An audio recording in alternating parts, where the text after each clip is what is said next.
परमात्मा को पाने तथा उसका वास्तविक लाभ प्राप्त करने के लिए पवित्र बाइबल में प्रमाण है कि प्रभु ने मनुष्य को अपना ही स्वरूप बनाया। 6 दिन में सृष्टि रचकर 7वें दिन विश्राम किया। कुरान शरीफ में प्रमाण है कि हजरत मोहम्मद को खुदा स्वयं कह रहे हैं कि मैंने तुम्हें उस परमात्मा की महिमा बताने के लिए भेजा है। वो परमात्मा कबीर है जिसने 6 दिन में सृष्टि रची तथा 7वें दिन तख्त पर जा विराजा। उसकी खबर किसी बाखबर से पूछकर तो देखो। कृपया अवश्य सुनिए जगत गुरु तत्वदर्शी संत रामपाल जी महाराज के अमृत वचन। जैसे एक समय एक चक्रवर्ती राजा था, मानधाता चक्रवर्ती राजा, और उस एक चुनक ऋषि था, ऋषिश्वर, जो ज्ञानी आत्मा जिन वेदों को समझा जैसा कि एक परमात्मा की भक्ति करनी चाहिए और तब भूल के नहीं कराए। तो उसने ओम नाम के जाप से हजारों वर्षों तक बैठ कर साधनाएं की, मेडिटेशन किए। परमात्मा तो मिलता नहीं, क्योंकि गीता जी के 11वें अध्याय के 47वें श्लोक में लिखा कि अर्जुन, ये मेरा जो तेजो में शरीर मैंने तुझे दिखाया, 48वें श्लोक में, तेरे से पहले ना तो किसी ने देखा, ना कोई आगे देख सकता, और ना ये वेदों में वर्णित विधि से, ना किसी यज्ञ से, ना तप से, ना जप से मुझे कोई नहीं पा सकता। अर्थात मेरी प्राप्ति तो किसी प्रकार भी नहीं हो सकती, इससे और बेनिफिट है, ये आपको बता दिया। तो उसने ऐसा ही जानकर हजारों वर्षों तक साधना की, प्रभु तो पाया ना। आखिर में अपनी सोच के शास्त्री ने बनाई दिए निराकार है। अभी पता चलेगा आपके सामने परमात्मा कैसा है, लगातार सुनते रहना पवित्र आत्मा। अब क्या होता है कि मानधाता चक्रवर्ती राजा था, एक 72 अक्षौणी सेना उसकी। उसने वो चक्रवर्ती राजा कौन होता है? पूरी पृथ्वी पर सम्राट होता है।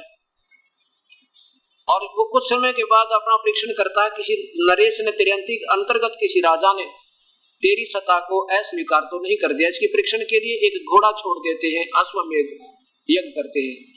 उस अश्व यानी घोड़े के गले में डाल देते हैं एक पास पोस्टर लिख कर के राजा के पास इतनी सेना है, और जिसने राजा की प्रभुता स्वीकार नहीं है, राजा का घोड़ा बांध ले और युद्ध के लिए तैयार हो जाए।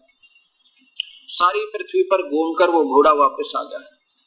साथ में वो घोड़ा खाली था, बाकी घोड़ों पर सैनिक विराजमान थे। एक उधर से जोना चुनक ऋषि की कुटिया के सामने से गए भी और फिर आ भी उधर से गए। जाती दफा ऋषि के मन में आता था भी एक घोड़े पे सवार क्यों नहीं इनके पे, बाकी सब सवार थे, ऐसा वो सोच रहा था। वापस आज उसने शंका का समाधान चाहा उनसे, भाई सैनिकों तुम एक घोड़े पर क्यों नहीं बैठा कोई भी, ये क्या बात है, बाकियों पर बैठे हैं। तो उन्होंने बताया कि ये राजा मानधाता चक्रवर्ती का घोड़ा है और इसके गले में ऐसा ऐसा लिखा हुआ है, जो इसको पकड़ लेगा इस पर बैठना नहीं होता, और जो इसको पकड़ लेता कोई राजा सब जगह घूमे, किसी ने नहीं पकड़ा, कोई पकड़ लेता तो राजा के साथ उसने युद्ध करना होता, और राजा के पास 72 अक्षौणी सेना है। बड़े फकर के साथ बता रहे और उठपटांग बात बना के ऋषि कहने लगा, भी क्या हो जाए इसके घोड़े ने कोई पकड़ ले, या किसी ने नहीं पकड़ा क्या, कौन पकड़े, हमारे राजा के पास इतनी सेना है, ये कर दे वो कर दे। काल के पास रिमोट है इन सबका, पहले दिन को एटम बम बनावे और फिर इनको दुरुपयोग करें, काल के पुजारियों को, ब्रह्म के पुजारियों को। वहां से मन में गलत प्रेरणा भर दी, अगला इसकी तो जो है ना अहंकार तोड़ना चाहिए। ऋषि ने बता के काम ऋषि का बकवाद गढ़न का, अपनी भक्ति कर रहा था, करते रहते, राजाओं के काम अपने होते, संतों के अपने, लेकिन ये काल का खेल सारा। उसके मन में आया भाई राजा का तो गर्व तोड़ना चाहिए, ये तो बड़ा गर्व हो गया इसको। ऋषि बोला भी मैं बांध लूं, इस घोड़े ने सैनिकों से बोला। सैनिक बोले रे कंगाल, दाने तो तेरे पास खाने को नहीं, और युद्ध तू करेगा मानधाता चक्रवर्ती राजा के साथ। अब ऋषि बोला भी कि मेरे बाद में ऐसा ही लिख रखा है और मैंने तेरे को आपके राजा का युद्ध स्वीकार हो लिया। अब वो तो बहाना ढूंढे थे, उन जो ना सैनिकों ने घोड़ा बांध दिया ऋषि वाली उसी वृक्ष की जिसके ऋषि की कुटिया डली हुई थी, झोपड़ी डाल रखी थी इसके सारे, और जाकर बता दिया राजा को कि आपका घोड़ा चुनक ऋषि ने पकड़ लिया। अब राजा ने बड़ा दुख हुआ, भी आज एक आदमी की हिम्मत पड़ी, तड़के दूसरा कल न दूसरा तैयार होगा, ला इसको दुनिया को भी खौफ कर दूं, दुनिया को भी भयभीत कर दूं। अपनी 72 अक्षौणी सेना की 4 टुकड़ी बना ली, और 18 करोड़ सेना एक बार भेज दी, एक आदमी को मारने के लिए, दुनिया को डराने के लिए, भयभीत करने के लिए। उधर से उस ज्ञानी आत्मा ने, उदार आत्मा ने अपने उस जीवन के जो कमाई करी थी, उसमें एटम बम बनाया था सिद्धि से, वो सिद्धि से 4 एटम बम बना लिए, 4 पुतली तैयार की, एक पुतली छोड़ दी, 1800 सेना की सत्यानाश कर दिया। राजा ने दूसरी 18 करोड़ भेज दी, ऋषि ने दूसरी पुतली छोड़ दी। कहने का भाव यह है कि सर्वनाश कर दिया 72 सेना का मालिक। अब यहाँ परमात्मा, ये गीता बोलने वाला ब्रह्म कहता है कि मेरे पुजारी ये सर्वश्रेष्ठ थे ज्ञानी, और ये भी बेचारे उदार आत्मा मेरे ही द्वारा मिलने वाली घटिया राहत में आश्रित रहे। अब देखो 7वें अध्याय का 18वां श्लोक। अपनी पूजा को भी ब्रह्म घटिया बताता है, अनुत्तम, अश्रेष्ठ इसलिए बताया क्योंकि वो परमात्मा तो कोई और है जिसकी पूजा करनी चाहिए, जिससे परम शांति होगी। वो भी बताऊंगा, दिखाऊंगा आपको। श्रीमद् भगवत गीता, गीता प्रेस गोरखपुर से प्रकाशित, 7वें अध्याय का 18वां श्लोक। ये देखिए इधर 18वां। अब क्या कहते हैं कि उदारा सर्वे एवं एति ज्ञानी तु आत्मा एवं मे मतम। ब्रह्म बोल रहा, गीता बोलने वाला भगवान के मेरे विचार में ये सभी ज्ञानी आत्मा जिनको ये पता लग गया एक भगवान की भक्ति करनी चाहिए लेकिन इनको पूर्ण संत ना मिला, ये है तो उदार। उदार माने सर भी दे दे भगवान के लिए, शीश भी दे दे प्रभु को पाने के लिए, जिन हजारों वर्षों तक अपने तन की भी शुद्ध नहीं रही और लेकिन भगवान ना मिला। क्या हुआ? आश्रित सही, आश्रित माने आश्रित है, सह माने वो सारी वो ही, क्योंकि वो आश्रित है। युक्त आत्मा यानी प्रभु में लीन आत्मा, माम एवं अनुत्तमाम गति, मेरी ही घटिया से घटिया, अनुत्तमा माने अति घटिया, गति व्यर्थ, अनुत्तमाम गतिम मेरे वाली घटिया से घटिया राहत में ही आश्रित रहे, क्योंकि इनको परम पिता पूर्ण परमात्मा की भक्ति का मार्ग उस संत से नहीं मिला। अनुत्तम, देखो इन्होंने अनुत्तम माने क्या किया है? अति उत्तम कर दिया। अनुत्तम माने अति उत्तम। 4ठी कक्षा के बालक ने पूछ ले, अनुत्तम माने क्या? उत्तम माने बढ़िया, अनुत्तम माने घटिया। अगर कोई अनुत्तम का विपरीत अर्थ और कहीं आ जाए उसमें परीक्षा में और बच्चा जो उसका अर्थ कर दे, अनुत्तम का अर्थ क्या लिखा, अति उत्तम लिख दे, माने शब्दार्थ आवे, तो उसको क्या मिलेगा? 0। और इन महात्माओं को मिल रहे 100, क्योंकि हम एग्जामिनर कमजोर थे, हम नाम ज्ञान नहीं था। अनुत्तम माने घटिया थे, अति घटिया, अति घटिया लिखना था, बिल्कुल अति अश्रेष्ठ। और यह बात बिगड़ी। अब क्यों? क्योंकि ये भगवान गीता बोलने वाला, यहाँ फैसला होगा 18वें अध्याय के फिर 62वें श्लोक में। कहता है कि अर्जुन, अगर तूने परम शांति चाहिए तो भाई उस परमात्मा की शरण में जा, जिसकी कृपा से तो परम शांति और सतलोक को प्राप्त होगा, मेरी पूजा से नहीं हो सकता। 18वें अध्याय का और ये 62वां श्लोक देखो। ये आज का सत्संग या समापन होगा। हे भारत, सब प्रकार से उस परमेश्वर की शरण में जा। अपनी तो मेरी तो घटिया तो घटिया साधना भाई, और तूने पूर्ण मुक्त होना है तो उस परमेश्वर की शरण में जा। उस परमात्मा की कृपा से ही तू परम शांति और सनातन परम धाम को प्राप्त होगा, यानी वहां चला जाएगा सतलोक में। शाश्वतम स्थान माने सतलोक, सनातन परम धाम, सनातन धाम सतलोक कहो या सचखंड कहो या अमर लोक कहो, वहां जाकर तेरे फिर कभी जन्म मृत्यु नहीं होगी। ये स्पष्ट कर दिया, उस परमात्मा की शरण में जा। ये है वो शास्त्र में जो करना है और नहीं करना है, कर्तव्य और अकर्तव्य की व्यवस्था, कहते शास्त्रीय प्रमाण है भाई, इसके अनुसार करना और नहीं करना। और ये क्या बताते हैं? ये सतलोकी में गाने वाले 4-5 संत लोग, गीता तुम्हारे काम नहीं, इसको छेड़ना भी नहीं, क्योंकि अपना बिराउन नाचा ना जावत आंगन टेढ़ा, वो काम हो गया। अब ये तो हमारी बीए की क्लास की जो ना सिलेबस है, ऋषा के एमए और पीएचडी और जो ना वो करेंगे, प्रभु पाएंगे, वह नौकरी मिलेगी, वो साधन के पूर्ण परमात्मा के मार्ग में, उनके इतिहास में, उनकी वाणी में प्रत्यक्ष प्रमाण है। परम पिता परमात्मा पूर्ण ब्रह्म सारी सृष्टि के रचनहार कुल मालिक कबीर परमेश्वर की असीम रजा से इस पवित्र नगरी नरेला के अंदर ये सत्यनारायण कथा आज प्रारंभ हुई। सत्यनारायण का अर्थ होता है अविनाशी परमेश्वर। सत्य माने अविनाशी, जिसका अस्तित्व कभी समाप्त ना हो, और नारायण मेन भगवान।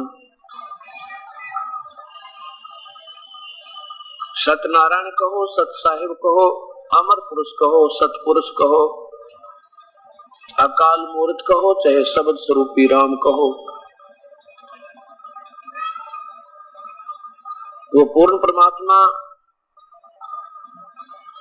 कबीर परमेश्वर है। उसकी ये अमर कथा, उसकी सच कथा जिस पुण्यात्मा को श्रवण करने के लिए प्राप्त होती है, बहुत ही पुण्यकर्मी प्राणी है वो। कहते हैं सकल पदार्थ है जग माही, और भाग बिना निरपावत नाही। कितना बड़ा ये नगर नरेला है, और इसमें कितनी संगत सत्संग में आ पा रही है। इससे यही तुलसीदास जी की वाणी सिद्ध होती है कि सकल पदार्थ है जग माही, और कर्महीन निरपावत नाही। आज सभी मनुष्य शरीरधारी प्राणियों को प्रभु के सत्संग में आने का समय नहीं है, और अपने पेट के धंधे के लिए, अपनी रोजी रोटी के लिए चाहे कितना कठिन काम क्यों ना करना पड़े, वो तुरंत करने को तैयार हो जाता है। इसका कारण क्या है कि जैसे किसान को ये मालूम होता है कि यदि तू अपने इस कार्य को नहीं करेगा तो तेरे बच्चे भूखे मर जाएंगे, क्योंकि वो सही ज्ञान योग युक्त है। ज्ञान योग युक्त अर्थात ज्ञानी आत्मा। जैसे भक्ति मार्ग के जब हम ज्ञानी हो जाएंगे अर्थात ज्ञान योग युक्त हो जाएंगे, फिर हम इस कार्य को जैसे जमींदार करता है, ऐसे हम अपनी इस भक्ति रूपी फसल को कैसे सफल करेंगे। जैसे जमींदार किसान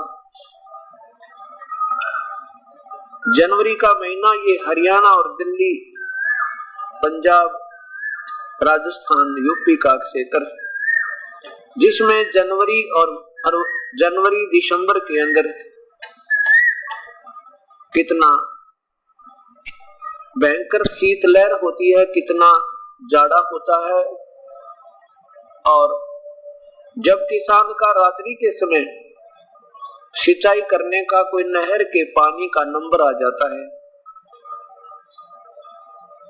वो रात्रि के 12 बजे अंधेरी रात्रि में, चाहे ऊपर से कोहरा भी गिर रहा हो, धुंध भी पड़ रही हो, शीत लहर चल रही हो, वो अपने खेत में पहुंच जाता है केवल एक कंबल लेकर।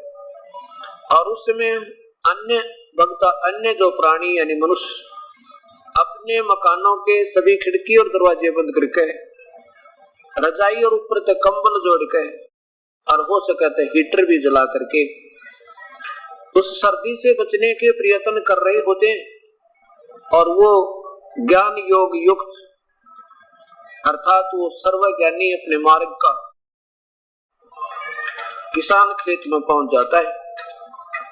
वो नहीं परवाह करता तेरे को नमोनिया होगा, वो नहीं परवाह करता तेरे को सर्दी लग जाएगी, क्योंकि उसको ज्ञान होता है कि यदि आज इस कठिन काम को नहीं करूंगा तो कल मेरे हाथ में कुछ नहीं आएगी, ना कोई फसल बनेगी, मेरे बच्चे भूखे मरेंगे और मैं कंगाल हो जाऊंगा। इस उद्देश्य को लेकर के वो उस भयंकर सर्दी में खेत के अंदर पहुंच जाता है और अपना काम पूरा करके आता है। जाकर के उस पानी के अंदर घुटनों पानी में चला जाता है, कपड़े भी गीले हो जाते हैं, परंतु वो पीछे नहीं हटता। कारण क्या है कि उसको इस बात का सही ज्ञान हो गया है, हृदय में ये पक्की जच गई है कि ये काम करें सरेगा। ऐसे ही जिन पुण्यात्माओं को भक्ति मार्ग का ज्ञान हो जाएगा, जब वो ज्ञान योग युक्त हो जाएंगे, फिर वो इसी प्रकार इस कार्य को करेंगे। चाहे कोई समाज नाराज हो, चाहे कोई बुरा कहे चाहे भला कहे, और चाहे कोई वैसे किसी कोई आवश्यक कार्य भी हमारा रह जावे, चाहे सर्दी हो या गर्मी हो, फिर हम इसकी कभी परवाह नहीं करेंगे, क्योंकि हम अपनी भक्ति रूपी फसल को फिर पूरा करके मानेंगे, क्योंकि हमें ज्ञान हो जाएगा कि इसके किए बिना काम कभी नहीं चला। इसलिए परमात्मा पूर्ण ब्रह्म कहते हैं, मानुष जन्म पाय गए नहीं रटे हरि नाम, जैसे कुआं जल बिना वही बनवाया क्या कामे। कबीर हरि की भक्ति करो तज विषयों रस चोज, बार बार न पाओगे ये मनुष्य जन्म की मौज।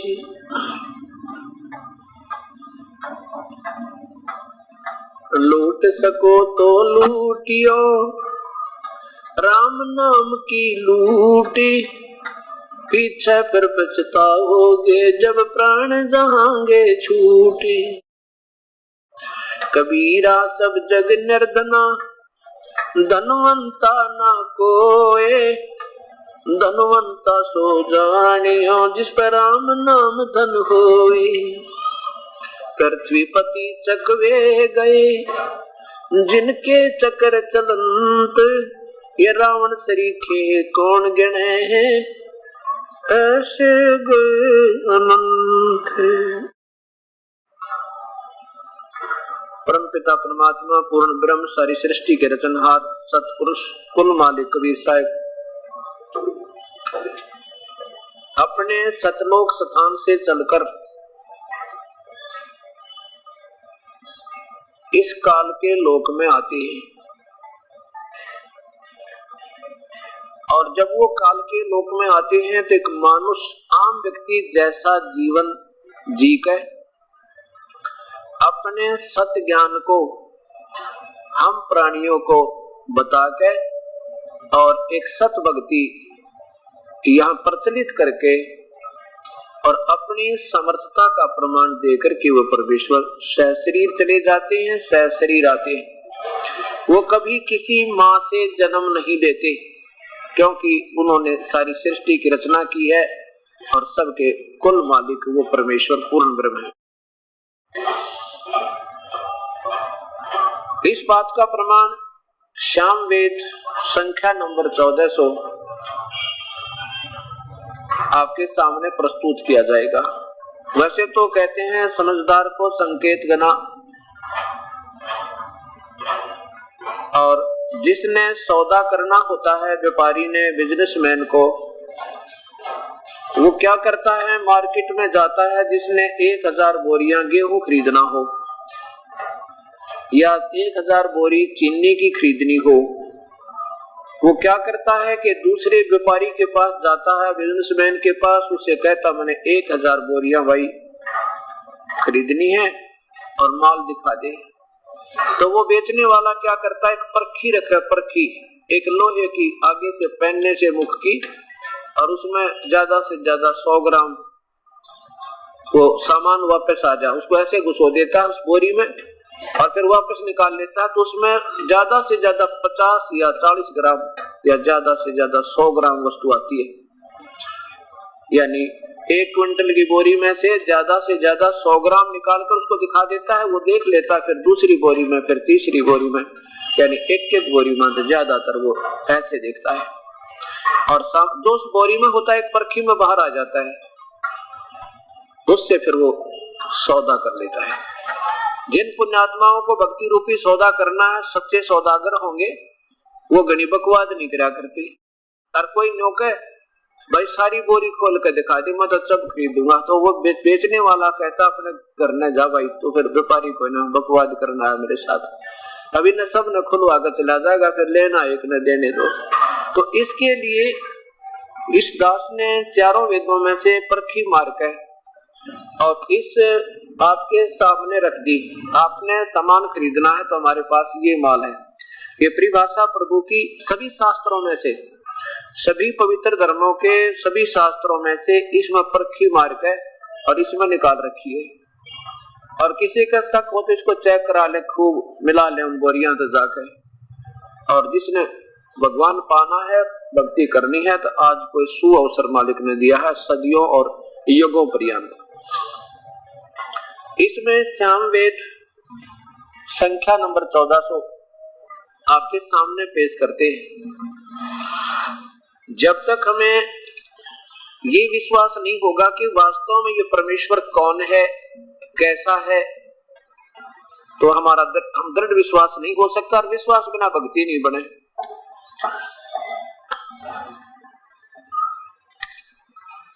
अब आपके सामने ये श्याम वेद जो है भक्ति का वेद है, और इस श्याम वेद में लगभग कई सैकड़ों स्थान पर कबीर नाम लिखा, परमेश्वर का कबीर नाम। हम उसे कबीर कहने लगे, कबीर। हम वेदों को वेद बोलते हैं हमेशा, कुदरती ऐसी लोकल लैंग्वेज बनकर, और हम वेद कहने लगे। अब वेद कह दे तो ही वही बात है, वेद कह दे तो ही वही बात है। किसी व्यक्ति का नाम वेद लिख दिया तो कागजों में वेद प्रकाश, और बोलेंगे उसने वेद प्रकाश, कोई दिक्कत नहीं, व्यक्ति वही है। तो इसी प्रकार ये वही श्याम, इसको कबीर परमात्मा हुई है। ये देखिएगा श्याम वेद, इसमें संख्या नंबर 1400। इसमें खासियत की है कि इसमें संख्या नंबर, सीरियल नंबर हर मंत्र का लिखा है। 1400 नंबर संख्या पे ये पूर्ण विवरण दिया है कि वो कबीर परमेश्वर क्या करता है, स्वयं आता है और अपने द्वारा रची हुई सृष्टि को वही ठीक अपने सत्य ज्ञान को वही वर्णन करता है। इस समय जब ये देखिएगा, ये श्याम वेद कहां से प्रकाशित है, ये भी देखिएगा।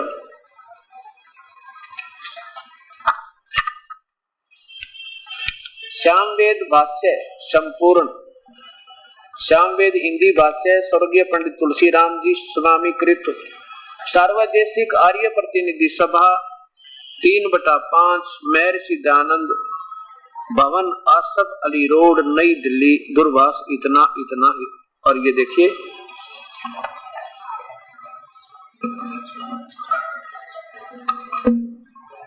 ये है श्याम वेद का 1400 नंबर संख्या।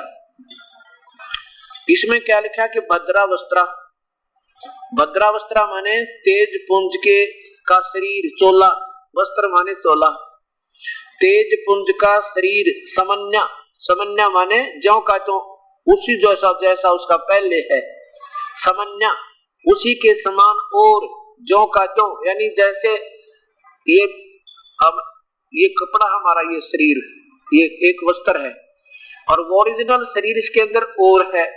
हम तो हमारे को तो यो जो है ना तेज, इसका 5 तत्व का कपड़ा हमारा तो, और उस परमात्मा का ये हमारे जैसा कपड़ा नहीं है, वो तेज पुंज का शरीर है उनका।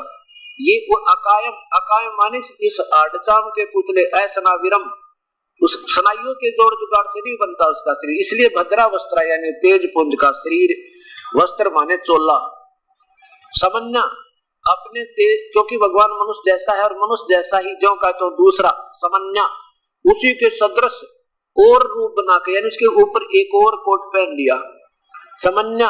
वसान है, वसान माने काफी, वस आन माने जीवन जी के, वस माने रह के, वसाने माने मनुष्य जैसा जीवन जी के, कुछ दिन संसार में रह के, वस माने वसना रहना, आने माने प्राण जीवन, आम व्यक्ति की तरह जीवन जी के।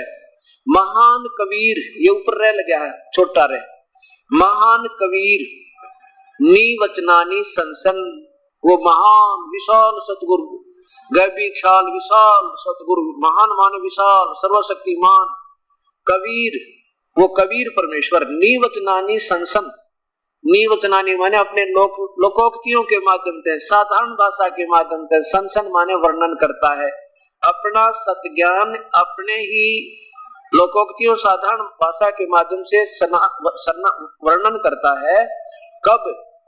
जिस समय अनजान साधकों के द्वारा जो विचक्षण होते हैं, विचक्षण माने जो चतुर, दिख विद्वान पर ज्ञान कति नहीं, उनके द्वारा शास्त्र गुण साधना रूपी पूर्ण परमात्मा की भक्ति ना बताकर अनुपासना रूपी पूयमान, पूयमान माने मवाद है, पूय माने मवाद, पूय मानो मवाद।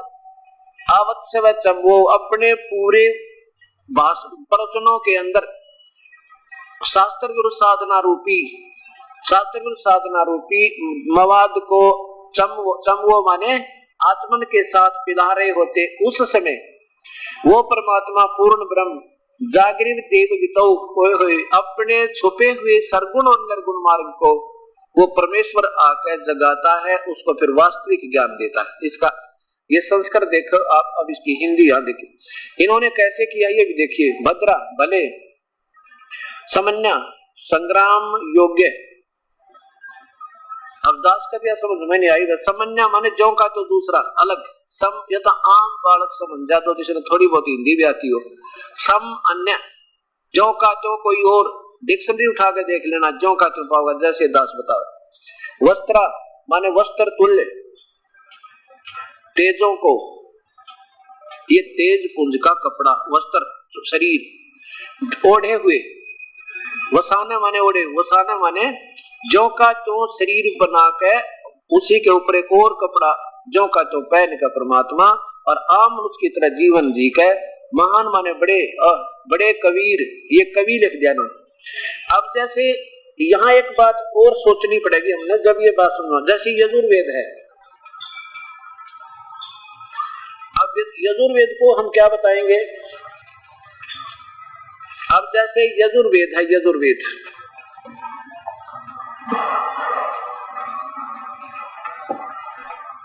अब मान लीजिए हम यजुर्वेद की महिमा गा रहे हैं और इसको अर्घ ये हटा के यहाँ अपसर्ग भी लगा देंगे ना, और कहीं लिखा होगा यजु कर देंगे इसको, तो भी हमने फिर इस पुस्तक के बारे में जानकारी देनी है तो यजु भी लिखा होगा ना कि तो अपसर्ग लगा के तो भी लिखना पड़ेगा ये यजुर्वेद। अगर यजु भी लिख देंगे अलग से फिर भी हिंदी इसकी हमने यजुर्वेद लिखना पड़ेगा। ऐसे अगर ये कवि भी कर देते हैं तो भी लिखना पड़ेगा वो कबीर परमेश्वर। चाहे केवल कवि भी लिखा होगा तो भी उसको लिखना पड़ेगा वो कबीर परमेश्वर। अर्थात हमने जो है ना इसको अपभ्रंश बना के कबीर कहने लगे वास्तव, तो ऐसे हम कबीर कहने लगे इसको, तो इसका अर्थ है। और इन्होंने देखिएगा क्या किया है, पूयमान का अर्थ कर दिया अमृत, शोधमान अमृत। और पूयमान माने होती है मवाद।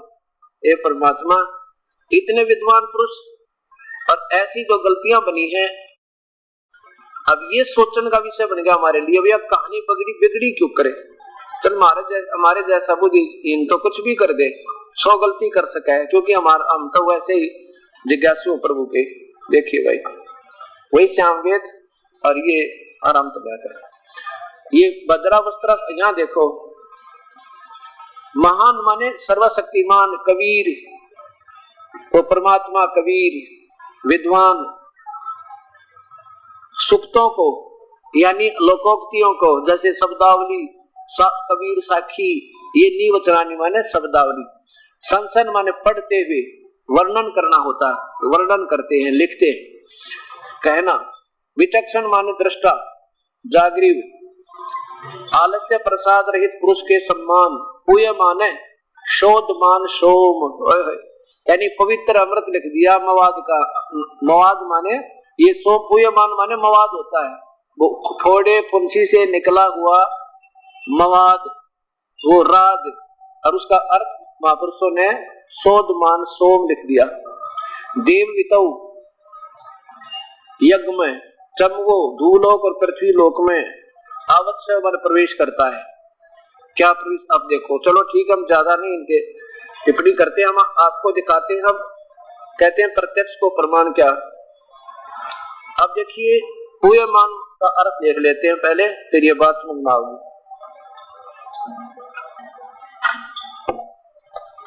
ये तो जिसने जरा सी भी संस्कृत पढ़ी होगी उसको भी पता होगा, हिंदी जानता ना वो भी जानता। पूय माने मवाद होता है। और जैसे पवमान, पव या पव माने, पव का अर्थ होता पवन या पवित्र करना, पव माने पवित्र, वो ऐसे पूय माने का अर्थ होता है मवाद। ये देखिएगा हिंदी संस्कृत शब्दकोश, हिंदी संस्कृत शब्दकोश वमन, शिवराम आपटे, ऐसी ऐसी 6 रखी है मेरे पास, लेकिन इसमें तकरीबन सारा ही विवरण है उन सब से मिलता जुलता, उसे अन्य भी काफी वो, इसलिए मैंने इसको सिलेक्ट किया एक को। अब देखो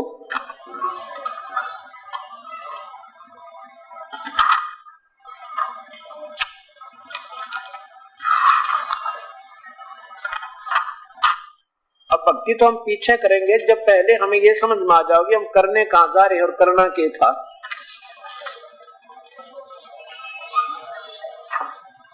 जब ये बात समझ तभी हम कुछ हिम्मत से भी करेंगे और हमारा मन भी लगेगा। अब तो हमें यो नहीं मालूम हम जो कर रहे हैं ये क्या है, इसका वास्तविकता क्या। देखो ये पुए बड़े ऊ की मात्रा ये या पुयम, ये है पुए बड़े ऊ की मात्रा ये या यम, पुए या पुयम। पीप फोड़े या घाव से निकलने वाला मवाद, पीप आना मवाद निकलना। अब इसका अर्थ जैसे इस दास के समझ में ये है कि वो पूर्ण, क्योंकि ये सांकेतिक शब्द ज्यादा होते हैं और इसमें जो है पद्य भाग है, ये जो शास्त्र ये हमारे जैसे चौपाई होती है ना, चौपाई पद्य भाग में, ऐसे ये पद्य भाग है गायन की तरफ होता है। इसमें काफी शब्द सांकेतिक और लुप्त होते हैं। जैसे परमात्मा कबीर साहब के दर्शन के उपरांत गरीबदास जी के अंदर परमात्मा ने वो रजा बख्शी, उनके अंतरात्मा दिव्य दृष्टि खुल गई। तो जब उन्होंने क्या कहा कि जैसे रावण मांगन गया चून ताते लंक वही ब्रोन, अब ये चौपाई टाइप है, ऐसे ये श्लोक है। अब इसका वर्णन तो वही कर सका जिसने रामायण का पूरा ज्ञान हो। राजा राम की कार उलंगी सीता लंक मंझारे, अब इसका क्या अर्थ करें, वैसे तो कोई अर्थ लग ही नहीं सकता। राजा राम की कार उलंगी सीता लंक मंझारे, अब आम व्यक्ति तो इसका सलाह कर नहीं सकता जिसने रामायण का ज्ञान नहीं। तो क्या कहा कि जैसे श्री रामचंद्र जी की आज्ञा हुई थी लक्ष्मण को कि या तो तू आना नहीं मेरे पीछे, ये मारिच एक मृग की तलाश में मैं जा रहा हूं, और आए तो इसको चारों तरफ एक पक्की परिक्रमा देकर आना। और इससे फिर क्या होगा, इस मंत्र के बोल के ये रेखा खींच देना जिससे ये अंदर नहीं कोई हिंसक पशु या पक्षी या मनुष्य कोई नहीं जा सकेगा सीता के पास। अब क्या किया कि जब अब हम क्या समझते हैं कि लक्ष्मण ने रेखा खींची, आदेश श्री राम का था। यहाँ बोलने वाले ने सर्वज्ञ है ये मालिक और हम अल्पज्ञ हैं, हम इसको केवल उनकी रजा से समझ सकते। ऐसे ये श्लोक सुधार वेद सामने सुलझाने पड़ेंगे कि राजा राम की कारों लगी, और कोई नो गानी कार तो उसने रेखा, कार माने रेखा तो लक्ष्मण ने की थी, और सीता लंक में जा रहे। अब सीता लंक में थोड़ी थी, वो तो वहां थी चतुर्कुटी में। अगर आम व्यक्ति ऐसे सोचेगा नहीं, इनका कहने का भाव देखना। ऐसे ही वेद है कि श्री रामचंद्र जी के आदेश से लक्ष्मण ने एक रेखा खींची थी, कार दी थी, और सीता जी ने राम की उस कार का रेखा का उल्लंघन कर दिया तो लंका में पहुंच गई। कई शब्द नहीं लिखा इन्होंने, क्योंकि ये पद भाग जो है इसमें फिर गायन का भी हिसाब रखना पड़ता है, कौन सा राग का हिसाब रखना पड़ता है। ऐसे ही वेद है। तो इसमें जो सामवेद में भी किया है तो ऐसे किया है कि वो पूर्ण परमात्मा कबीर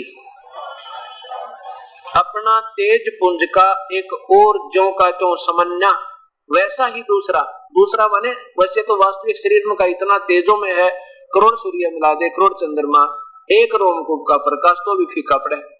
अब वो अगर नौकानु यहाँ आ जाए तो किसी ने कुछ दिखाई ना दे, तो उसके ऊपर एक हल्के तेज पुंज का और कोट और पहन के, और वो भी नाड़ी नूड़ी के जोड़ जुगाड़ से नहीं बना होता, वो अकायम असनाविरम, ये हमारे जैसी काया नहीं है, नाड़ी के जोड़ जुगड़ से नहीं बना उनका, वो तेज पुंज का होता है। क्या अर्थ बनाया है कि वो पूर्ण परमात्मा कबीर परमेश्वर अपना ही दूसरा रूप बना के कुछ समय वस आने माने वस माने वस के, आन माने मनुष्य की तरह जीवन जी के, कुछ समय मनुष्य के जैसा जीवन जीकर रहकर आम व्यक्ति जैसा लक्षण दिखा के और अपने सत्ज्ञान को संसन निवचनानी संसन लोकोक्तियों के माध्यम से वर्णन करता है। और उस समय इन विचक्षण माने चतुर संतों के द्वारा दिखे तो विद्वान पर विदुता निकट भी नहीं होती। उनके द्वारा एक पूर्ण परमात्मा पूर्ण ब्रह्म सतपुरुष की साधना ना बता के आन उपासना अन्य परब्रह्म ब्रह्म देवी देवता नीचे तेंगे ये पूजाएं रूपी मवाद को अमृत के स्थान पे पूर्ण परमात्मा की भक्ति तो अमृत और आन उपासना एक परमात्मा की भक्ति छोड़ के कहते हैं पूयम।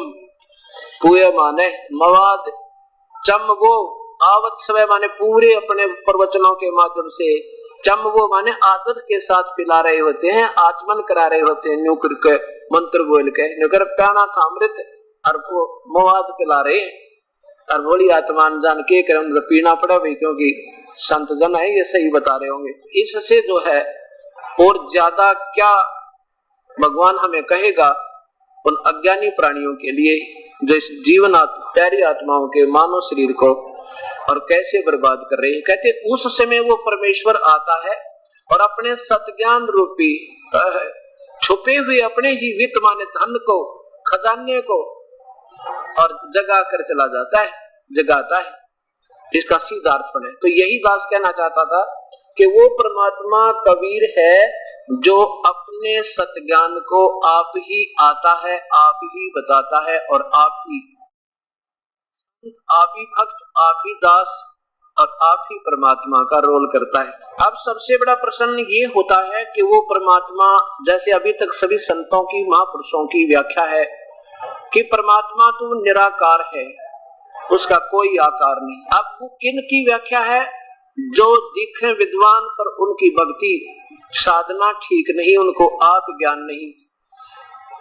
किसी भी महापुरुष की आप उठाकर देखिए, किसी भी महापुरुष की, वो क्या बताते हैं कि परमात्मा निराकार है और वेद बताते हैं परमात्मा साकार है, मनुष्य जैसा है। पवित्र गीता जी, पवित्र बाइबल, पवित्र कुरान शरीफ, पवित्र गुरु ग्रंथ साहिब और पवित्र चारों वेद स्पष्ट वर्णन करते हैं और कि वो परमात्मा मनुष्य जैसा है, उसका तेजोमय शरीर है और वो परमात्मा उसका नाम कबीर है। अब वो परमेश्वर आता है, वो क्या बताता है? एक समय की बात है, एक धर्मदास नाम के बहुत बड़े सेठ बांधवगढ़ के रहने वाले थे। अब जैसे परमात्मा की तलाश इस प्यारी आत्मा को उसी समय से है जब से ये नीचे उससे बिछुड़ कर आई है।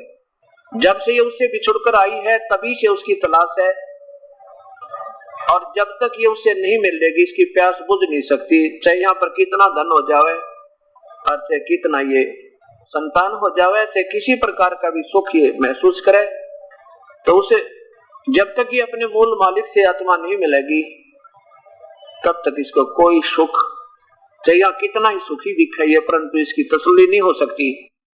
वो प्यारी आत्मा आदरणीय श्री धर्मदास जी वैश्य जाति में यानी वैश्य कुल में उसका जन्म बनिया था। इतना सेठ के पैसे की गिनती नहीं थी उनके पास, इतना पैसा था। कहते हैं बांधवगढ़ के नरेश आपत्ति काल में धर्मदास जी के पूर्वजों से वित्तीय सहायता प्राप्त किया करते थे। उस प्यारी आत्मा को परमात्मा की तरफ तलाश थी। एक गुरुदेव भी बना रखा था जिसका नाम श्री रूपदास जी था। वो श्री विष्णु जी को सुप्रीम पावर सबसे बड़ा भगवान बता के और साथ में फिर श्री राम श्री कृष्ण का जाप, हरे राम हरे कृष्ण, सीताराम राधे श्याम आदि के मंत्र भी और साथ में भगवान शिव की पूजा भी, जैसे हम पहले साजली पूजा किया करते थे सारी मिल मिला के, ऐसे उसको बता रखा था। और साथ में एकादशी के व्रत के लिए दृढ़ कर रखा था कि बेटा एकादशी का व्रत किया कर। और फिर कहा कि तेरे पास तो धन बहुत है पुत्र, 68 तीर्थों का भ्रमण कर, चारों धामों पर घूम का पुत्र, तुझे क्या होगा कि स्वर्ग प्राप्ति हो जाएगी। क्योंकि अभी तक हमने स्वर्ग सुना था और स्वर्ग से ज्यादा हम किसी को मानते ही नहीं थे, क्योंकि हमें गुरु ऐसे ही मिले थे जिनको आप पूर्ण ज्ञान नहीं। वो प्यारी आत्मा अपने गुरुदेव के आदेश अनुसार कहाँ पहुंचे? मथुरा में पहुंच गए। किस लिए? कि वहां भगवान श्री कृष्ण रहा करते थे। भगवान कृष्ण का क्रीड़ा स्थल था, लीला स्थल था, बचपन वहां गुजारा था। और इतना ध्यान हमारे मन में कभी नहीं आता। भगवान तो मथुरा छोड़कर चले गए थे दुष्टों की जो ना दुर्भावना देख के, वो तो वहां रहे नहीं थे उस गंदे क्षेत्र में, क्योंकि कभी जरासंध लड़ाई करने आवा था, कभी शिशुपाल आवा था, और कभी कोई और दुखी करे था। और फिर उस आखिर में एक काल्यवन न रही थी, कसर काल्यवन ने निकाल दी, उनको ऊपर चढ़ाई कर दी। तो भगवान ने सोचा इन पागलों के अंदर क्यों अपना पीस ऑफ माइंड खराब किया, क्यों अपने शांति मानसिक बर्बाद करी, ना जाने कितने जीवों की हत्या होगी, रोज लड़ाई करने तो अच्छा क्यों ना अपना एकांत स्थान में चले जाएं। तो भगवान तो उस मथुरा ने त्याग कर चले गए थे, जिसको ये मुक्ति क्षेत्र समझे कि वहां जाने से बेड़ा पार होगा। तो हमारे अंदर दिमाग नहीं रहा, छोटा को नहीं महापुरुषों ने जिन्हें अपना पेट भरने का धंधा ढूंढ रखा, एक स्थान विशेष पर जाने से जीव की मुक्ति बता दी, जिससे भोली आत्मा वहां जाने लगी। मथुरा में पहुंचा, उस तालाब में स्नान किया, कहते हैं यहाँ श्री कृष्ण जी स्नान किया करते थे।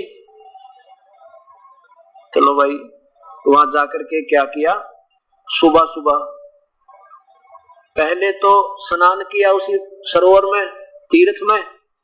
एक तालाब होता है तीर्थ, उस तालाब के अंदर स्नान किया और उसके बाद बाहर आके एक लोटा जल का उसी से भर लिया, स्वच्छ अपना पवित्र जल समझ के, और बाहर आकर के ऐसे एक स्थान लीपा, मड प्लास्टर पे गाय का, और गाय का गोबर और पीली मिट्टी, बढ़िया मिट्टी मिला के और बढ़िया स्थान पवित्र किया। उसके ऊपर स्वच्छ कपड़ा बिछाया, धोया हुआ, और वहां रख के फिर एक पत्थर की मूर्ति भगवान विष्णु या श्री कृष्ण की, और वहां अपना उनके कपड़े उतारे, पुराने कपड़े उतार के एक तरफ रख दिए, नए स्वच्छ कपड़े मूर्ति के पहना दिए, तिलक लगाया, माला डाल दी, फिर मुकुट रख दिया, और फिर लग गया उनकी दीप जगाया, फिर ऐसे धूप आरती की। उसी समय वो परमेश्वर पूर्ण ब्रह्म, ये कबीर परमेश्वर, अब उसी समय वहां, क्योंकि वो मथुरा काशी में आए हुए थे परमेश्वर, एक लीला कर रहे थे, वसाने एक आम व्यक्ति की तरह जीवन जी रहे थे और वहां रह रहे थे, और वहां प्रकट हुए। वहां से अंतर्ध्यान होकर काशी थे, वहां प्रकट हो गया अपनी प्यारी आत्मा को सत्ज्ञान बताने के लिए। और ज्यादा से ज्यादा 10-20 फुट की दूरी पर, 10-50 फुट की दूरी पर बैठ गए। अब धर्मदास जी ने देखा कि किस रूप में बैठे थे परमेश्वर, एक जिंदा महात्मा के रूप में। जिंदा महात्मा मुसलमानों में होते हैं, ऊपर एक काला सा टोप होता है, ऐसे कपड़े से कपड़ा ऊंचा चौटा होता है, लंबा गोल गोल सा, और एक पूरा ओवरकोट काला सा घुटनों से नीचे तक का पहन कर, और उसको जिंदा महात्मा मुसलमानों में होते हैं, जिंदा महात्मा कहते हैं। तो वो बैठ के इतनी दूर, यानी 20-30 फुट की दूरी पे। अब धर्मदास की तरफ एक टक देख रहे हैं प्रभु। धर्मदास देख रहा है कि ये मुसलमान तेरी क्रिया को बड़े प्रेम पूर्वक देख रहा है, हो सकता भक्ति का जिज्ञासु हो, और ऊंचे ऊंचे स्वर में गीता जी का पाठ करने लग गया, बहुत प्यार से और अच्छी लय लगा के। अब कबीर साहब जब उसने सारी क्रिया कर ली, जब कबीर परमेश्वर अपनी प्यारी आत्मा को चरणों में लेने के लिए क्या कहते हैं, अपने आप को एक बुद्धिहीन, ज्ञानहीन और भक्तिहीन बताते हैं। क्या कहते हैं, उस आत्मा को जिसको नरक से निकालना चाह रहे थे उसको महात्मा कहते हैं। हे परमात्मा, हे दयालु, क्या कहते हैं कि हे वैष्णव साधु विष्णु जी के उपासक, मैं बहुत जगह घूम लिया हूं, मुझे प्रभु की तलाश है, मुझे मजहब की नहीं, मुझे प्रभु की तलाश है, मुझे सतमार्ग नहीं मिल पा रहा, और मुझे ऐसा लगता है आपके वचनों से कि अब मैं ठीक ठिकाने आ गया हूं। अब ऐसा कोई किसी के प्रति कहे तो फिर वो आत्मा जिसमें जो जैसी साधना करता है उसका वो प्रयत्न करता है उसको अपने ज्ञान से पूरी रूप से समझाने की। नहीं, अगर पहले यूं कह दे तू क्या कर रहा है, तेरी तो साधना बिल्कुल गलत है, तो एक नहीं सुने मनमाना लड़ पड़े। तो परमात्मा ने एक दास बनकर अपने आप को एक दास बन के, एक आम गुलाम बन के, और कहते हैं मेरा कल्याण करो महात्मा जी। तो धर्मदास जी ने सोचा बड़ी प्यारी आत्माएं तो मुसलमान होकर हिंदू से भक्ति पूछे, भाई भाग वो देखोगे इसके। तो क्या कहने लगे कि बताऊं, जिंदा बैठ जा मेरे पास। मैं, कबीर साहब ने पूछा कहां से आए हो महात्मा जी? कि मैं बांधवगढ़ का रहने वाला हूं और वैश्य हमारी जाति है, वैश्य कुल में हमारा जन्म है और हम किसी छोटी जाति वाले से बात नहीं करते, हम अछूतों से दूर रखते रहते हैं और हम कोई जीव हिंसा नहीं करते। जो प्राणी जीव हिंसा करते हैं उनकी कभी मुक्ति नहीं हो सकती, क्योंकि वो इस दृष्टिकोण से बोल रहे थे कि ये मांस खाते हैं मुसलमान लोग, और इसलिए इसको पहले आगाह कर दूं कि ये बुराइयां तूने त्यागनी होंगी यदि भक्ति करनी है तो। और मैं भगवान विष्णु, श्री कृष्ण, श्री राम का जाप जपते हैं और भगवान शंकर का ओम नमः शिवाय भी जपते हैं। एकादशी का व्रत रखता हूँ। श्री रूपदास जी मेरे पूज्य गुरुदेव हैं, उन्होंने मुझे कहा है 68 तीर्थ के भ्रमण के लिए मैं चला हुआ हूँ और स्वर्ग जाऊंगा। कबीर साहब कहने लगे महात्मा जी आपकी बात मुझे बहुत अच्छी लग रही है, अब मैं एक जिज्ञासु व्यक्ति हूँ, क्या मैं आपसे कुछ प्रश्न कर सकता हूँ? धर्मदास बोला क्यों नहीं, प्रेम पूर्वक करो, कितने करो, कोई बात नहीं। कि देखो आपका उपास्य इष्ट कौन है? कि हमारा उपास्य इष्ट श्री विष्णु जी है।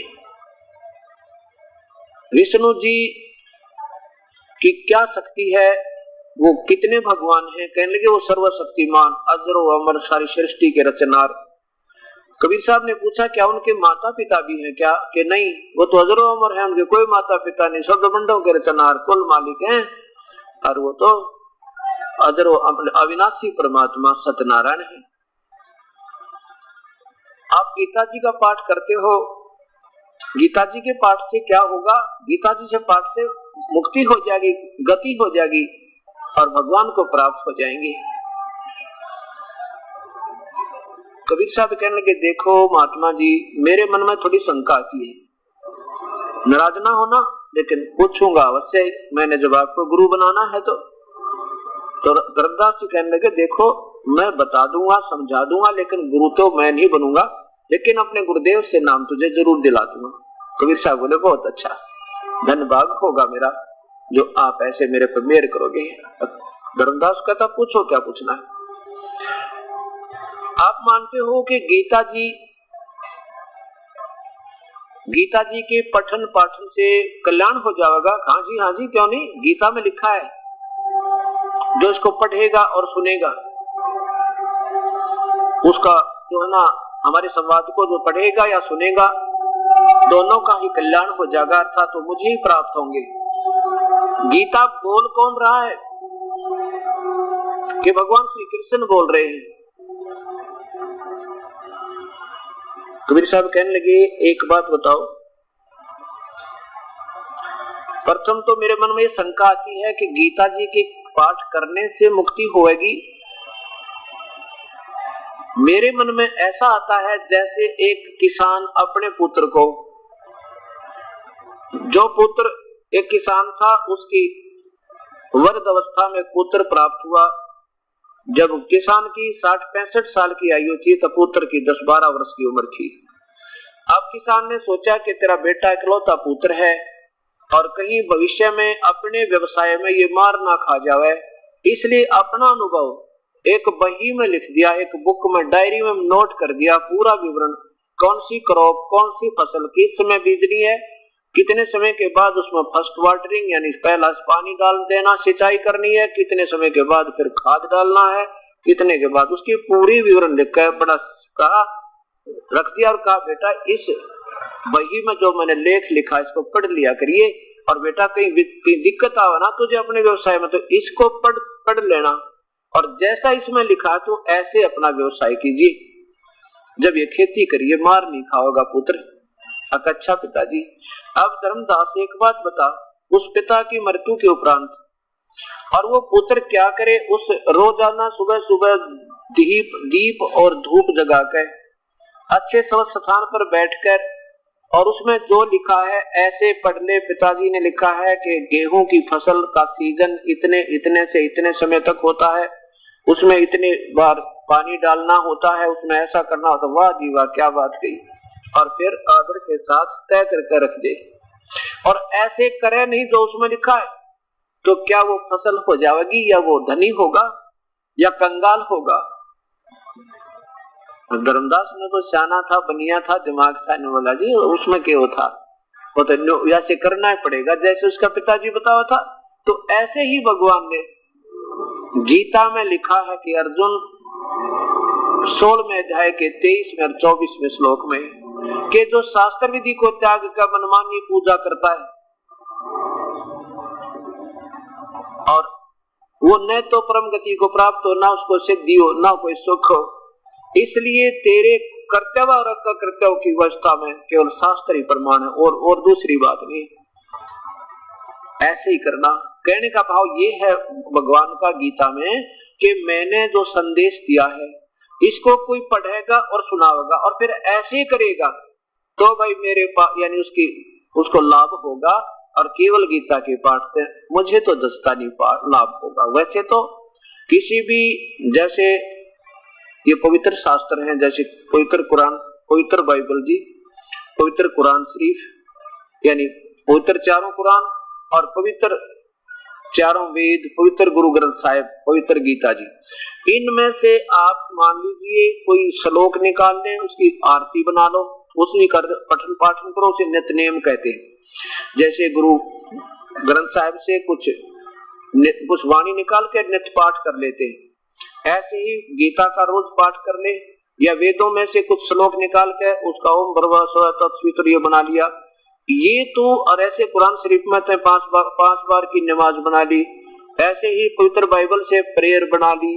इनसे लाभ तो होगा। कैसे लाभ होगा? जैसे उनके पढ़ने से हमें ये ज्ञान होगा कि क्या करें क्या ना करें। ये रोज इसलिए बताया कि एक बार देख लेना आदमी का, जैसे हम नित्य पाठ करते हैं, नित्य नियम, तो क्या लिखा परमात्मा ने? सुमरण से भला होवेगा, ना तो भला ना होवे। अब फिर हमारे दिल में दख से ही होना चाहिए कि इसको पूरा करके सुमरण करेंगे, क्योंकि भगवान ने लिखा है कि कहता हूं कि जा तू सुनता है सबको, और वही भजन तो भला होगा, ना तो भला नहीं होए। फिर उसमें लिखा है गुरु बिन माला फेरते, गुरु बिन देते दाने, गुरु बिन दोनों निष्फल हैं, चाहे पूछो वेद पुराण। तो ऐसे करना है जो उसमें संकेत है। रोज पढ़ने का अर्थ ये नहीं है पढ़ ले और करे उसके विपरीत, तो पढ़ा और ना पढ़ा व्यर्थ है। इनकी रोजाना पाठ से आपको ज्ञान यज्ञ का लाभ होगा। ये ज्ञान यज्ञ 5 यज्ञ होती है। एक यज्ञ है धर्म की, जैसे यहाँ ये सदा पर चल रहा परमेश्वर का ये भंडारा चल रहा है, इसमें किसी के 10 रुपए, किसी के 100 रुपए, किसी के 1000, किसी के 20,000, किसी के 50,000, और इसमें ये खंड भंडारा चल रहा है। ये धर्म यज्ञ, और साथ में ये आवन यज्ञ, क्योंकि जोत जला भगवान की, देसी घी की, मोटी बात की। 3 दिन में लगभग इसमें 100 किलो, 4 दिन में लगभग इसमें 2 किलो घी प्रयोग हो जाएगा। और फिर यहाँ प्रणाम यज्ञ, जैसे दंडवत प्रणाम करें अपने परमेश्वर के लिए, अपने अहंकार रूपी राक्षस को तोड़ने के लिए। और एक यज्ञ धर्म की, जैसे भंडारा चल रहा है, प्रसाद वितरित होता है, धर्म यज्ञ। और दूसरी यज्ञ ध्यान, हमारा जब सत्संग में आते हैं परमात्मा में चित्त हटता है नहीं, रह कर याद आता है परमात्मा, हे ईश्वर कहाँ फंस गया क्या इस काल के जाल में। और फिर हमारा ध्यान, मेडिटेशन, सहज ध्यान, संतों का मार्ग सहज ध्यान है, हठ योग नहीं। ये कान दाब के, आंख बोझ के, ये तो हठ योग है। कबीर साहब कहते हैं ये नहीं हमारा ध्यान, हमारी सहज ध्यान है, सहज समाधि है। कैसे कि संतो मुझे सो सतगुरु मन, सो सतगुरु संत कहावे, कहते हैं इन नैनन दर्श करावे, इन परमात्मा के नैनन अलख लखावे, जो कहते आंख खुलियो और परमात्मा के दर्शन हो जा, मुझे ऐसा संत जावे। कहते हैं द्वार ना मुंदे, ये आंख कान बंद ना करे, नाक नहीं बंद करे, आंख नहीं बंद करे, और ना अनद उड़ जावे, इस अनद में नहीं उड़ जावे, ध्यान लगा के तो देखी सुनी कुछ। हाँ, ये आवाज है, ये परमात्मा की प्राप्ति।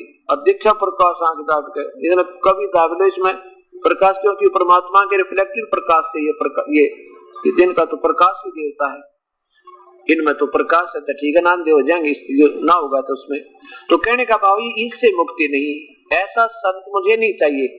वो ध्यान का मार्ग कैसा है, जैसे हम आपको याद दिलाते हैं उस परम पिता के बारे में, उसकी महिमा का गुणगान कर रहे हैं, और उसकी महिमा की गुणगान करने से आपको उसकी इच्छा, उसकी हार्दिक इच्छा बन जाएगी प्राप्त होने की।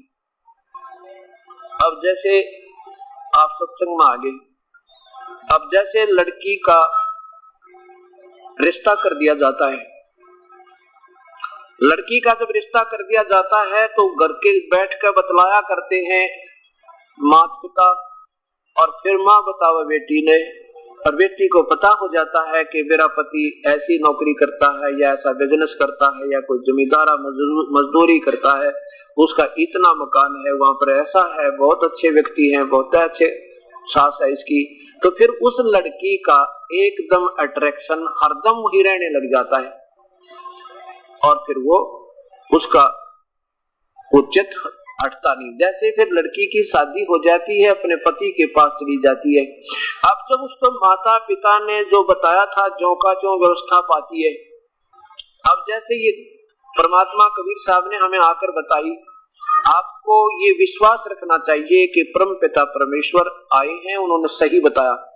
अब आत्मा का की सगाई कर दी परमात्मा थे पूर्ण ब्रह्म थे, और दास बिचौला बना के अब आपको ये याद दिलाए जाते हैं कि अपने पति के घर पे क्या क्या सुख होगा, और फिर उमंग बढ़ेगी उस दुल्हन की तरह हमारे अंदर, और कति आनाकानी नहीं होगी, चलेंगे जब यहाँ तक इतना चासा चढ़ेगा जैसे परमात्मा हुआ तो जाए पार पड़ेगी। तो ऐसा हमारा ध्यान हरदम वहां रहेगा, जैसे पति भरता पति से राती आन पुरुष निभावे, और वैसे पीहर में और फिर सुरत प्रीतम में, ऐसा ये सहज ध्यान कहावे, ऐसा ध्यान लगावे। जैसे लड़की की शादी हो जा, ससुराल से फिर वापस आ जा, और फिर उसका एक पल भी चित, ठीक है माता पिता मान भाई से सारे ढंग से रहती है, पर उसके अपने पति से एक पल भी वो चित नहीं हटता। ऐसे जब हमें ये ज्ञान और वास्तविक सुख का अनुभव हो जाएगा, फिर इस संसार में हमारा ये सहज मेडिटेशन, हमारी सुरती उसी के चरणों में, और उसी के सुख को, वहाँ क्या क्या सुख है, यहाँ कितना कष्ट है, वो हरदम हृदय से हटे नहीं। इसलिए हमारा चित्त हम हमेशा उस परमेश्वर के चरणों में लगा रहेगा। और दूसरा सहज ध्यान का आपको बताते हैं, जैसे आपके ऊपर कोई मानसिक परेशानी आ जाए, कोई संकट आ पड़े, और उसका निवारण हो नहीं, आपसे कितनी दूर चले जाओ, रिश्तेदारी में आपने अच्छी बढ़िया हलवा और खीर खिलावे, लेकिन आपके हृदय से वो संकट वाला स्थान, वो वहां से चित्त आपका हट नहीं सकता। खाना भी खा रहे हो, उनसे बात भी कर रहे हो, बात खत्म होते ही आपका चित्त उसी संकट स्थान पर, यानी टेंशन जिसे कहते हैं। अब जैसे एक व्यक्ति ने लड़की की शादी करनी थी, 50,000 रुपया लोन ले लिया, ऋण ब्याज पे, और फिर आमन नोते देने चला गया, और तब तिजोरी यानी जिसमें सो रखा था उसे अलमारी को खुले छोड़ गया गलती से, और 1000 किलोमीटर जाकर याद आई शाम ने, वो होते हैं तो भाई अलमारी खुली छोड़ा है परमात्मा, गरीब आदमी मुश्किल से तो ब्याज लिया था, ब्याज पर लोन बन लिया, ए मालिक कोई निकाल ना ले जा। अब वो बात भी करे उनसे, नोता भी दे है, रोटी भी खा रहा है, उसके लिए खूब आंख उसको खातिरदारी भी हो रही है, पर उसका एक पल भी मन उस तिजोरी तो नहीं हटता। ऐसे ये सहज समाधि होती है। सुमरन की सुध यों करो जैसे दाम कंगाले, कह कबीर विसरे नहीं फिर पल पल लेवे संभाल। सुमरन की सुध यों करो जो सुर भी सुत माही, कह कबीर चारा चरत वो बिसरत कबहू नाही। ये सहज ध्यान है। कैसे? जैसे चारा चर रही है, जैसे चारा चर रही है गऊ, और ध्यान उसका अपने बच्चे को होता है, चारा भी चर रही है, और कोई कुत्ता या कोई हिंसक पशु आ जाता फूफा भी कर जाती है, दृष्टि इधर भी रहती है, चारा भी चर रही है। ऐसे सुमरन के अंदर भी हमारा सहज मेडिटेशन, सहज ध्यान सुमरन के ऊपर रहता है, और फिर उस सुमरन से हमें लाभ क्या होगा?